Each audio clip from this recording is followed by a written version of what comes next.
शेर बैठ जाला ना तो चूहा पूरे अगल बगल ऐसे फुदक के चल जाला। बाकी शेर जब दहाड़ेला सारा का सारा जंगल आगे खातिर कम पड़ जाए। लेकिन शेर के अपन औकात तब पता चलेला जब शेर के सामने कौनो बब्बर शेर खड़ा होला। तब फिर एक लड़ाई साबित चली कि कौन शेर है। ई कवन हरे?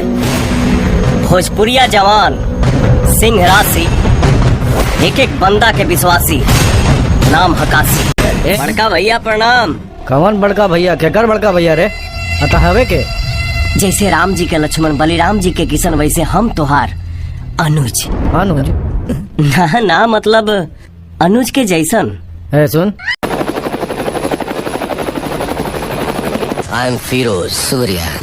Very stylish. मैंने तो सोचा था कि इंडिया का डॉन शो लेके गब्बर सिंह की तरह गुर्राते हुए आएगा। क्या ताकत का बाड़े? वो दिन तो प्रोफेसर की वजह से तोरा के छोड़ देनी।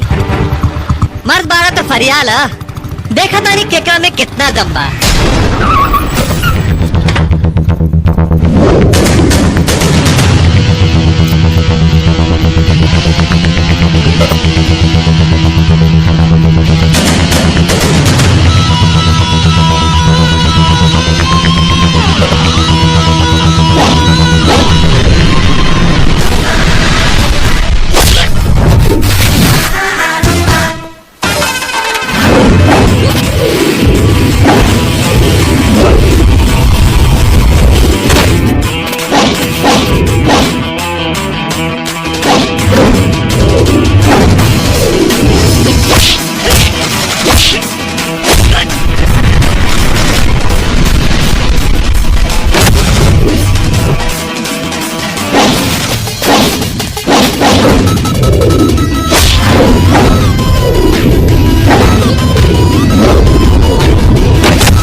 भैया भैया हमके माफ कर दा, हमसे बहुत बड़ गलती हो गई।